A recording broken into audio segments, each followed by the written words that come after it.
उसका हम पीछा कर रहे हैं, हम उसको और ज्यादा जानना चाहते हैं। Amen. Amen. You know, whenever you see someone who is doing better than you, जब कभी भी आप किसी ऐसे व्यक्ति को देखें जो जीवन में आपसे बेहतर कर रहा है, उन्नति कर रहा है, you can have two responses. आपके दो तरीके के रिस्पॉन्स हो सकते हैं। Either you can become jealous या तो आप ईर्ष्या रख सकते हैं and fight them और उनसे लड़ सकते and हैं hate them और उनसे नफरत कर सकते because हैं you wanted to be them, क्योंकि आप उनकी जगह होना but चाहते हैं, because you're not them, लेकिन आप क्योंकि वो नहीं हैं so you hate them. तो आप उनसे नफरत करते हैं। Or या फिर you can be inspired by them. आप उनसे प्रोत्साहित हो सकते हैं, You can go to them आप उनके पास जा सकते हैं and say, I want to learn from you. और कह सकते हैं कि मैं आपसे सीखना चाहता हूँ। That's why the Bible says, people who are humble, they shall be exalted. इसीलिए बाइबल कहती है कि वो लोग जो नम्र हैं वो ऊंचाइयों पर उठाए So जाएं। whenever you see someone who is doing better and who is doing something that you want to do, humble yourself, go to them and ask them about their journey. तो इसीलिए जब आप किसी व्यक्ति को देखें जो आपसे बेहतर कर रहा है, जो उन्नति कर रहा है, तो आप उनके पास जाएं, नम्र बने और कहें कि आप ऐसा क्या कर रहे हैं, मुझे सिखाएं, मैं आपकी यात्रा के बारे में जानना चाहता हूँ। Don't fight them. उनसे लड़े नहीं, Get inspired by them. उनसे प्रोत्साहित होए। You know, so many people are trying to fight those whom God had ordained to bless them. और कई लोग उन लोगों से लड़ते हैं जिनको परमेश्वर ने नियुक्त किया है कि वो उनको आशीषित करेगा। Amen. Look at Lucifer. Lucifer को देखें, The Bible says he was a beautiful archangel. Bible बताती है कि वो एक बहुत ही खूबसूरत एक स्वर्गदूत था। God had adorned him with the beautiful precious stones. परमेश्वर ने लूसीफर को खूबसूरत रत्नों से उसको सजाया था, But somehow he was not satisfied in his rank. लेकिन फिर भी कहीं ना कहीं वो इसमें संतुष्ट नहीं था। He was not grateful for the place God had given him. वो उस बात के लिए धन्यवादित नहीं था जो परमेश्वर ने उसको जगह दी थी। What happened in heaven? क्या हुआ स्वर्ग में? Jealousy. ईर्ष्या।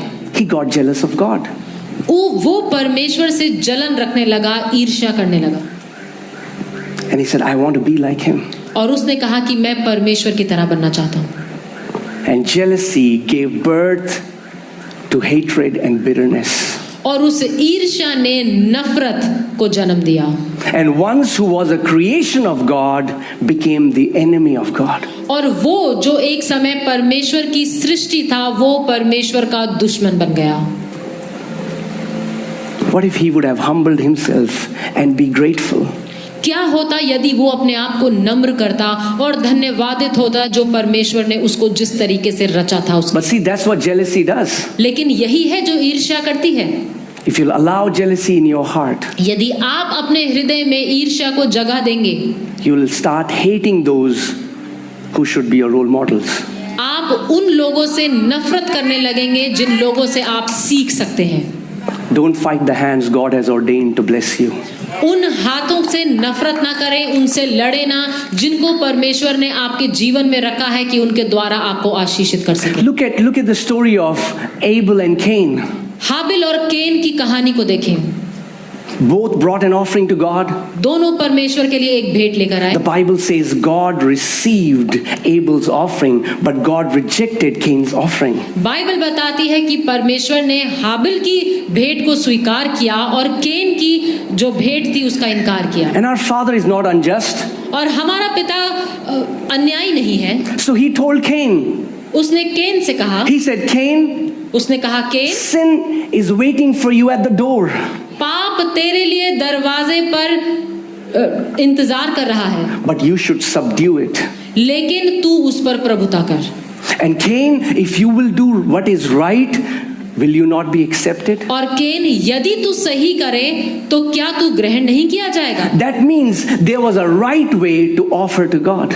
इसका मतलब ये है कि परमेश्वर को भेंट देने का एक सही तरीका है। What would have happened if Cain would have gone to his brother and said, "Brother, God has received your offering. That means you know how to offer it right. Can you teach me as well?" क्या होता यदि केन हाबिल के पास जाता और कहता कि भाई, परमेश्वर ने तुम्हारी भेंट को स्वीकार किया है, क्या तुम मुझे सिखा सकते हो कि भेंट करने का सही तरीका क्या है? But he got jealous of his brother because his brother was received by God. लेकिन उसने जलन करी, ईर्ष्या करी, क्योंकि परमेश्वर ने हाबिल की भेंट को स्वीकार किया था। And jealousy turned into hatred. और ईर्ष्या नफरत में बदल गई And he killed his brother. और उसने अपने भाई को मार डाला। The very brother who was supposed to be his role model, the very brother who was supposed to be his teacher, he killed him. वही भाई जो उसको सिखा सकता था, जो उसका शिक्षक बन सकता था और उसको भेंट करने का सही तरीका बता सकता था, केन ने हाबिल को मार डाला And became a vagabond. और एक भगौड़ा बन गया। So many people keep running from one church to another church to another.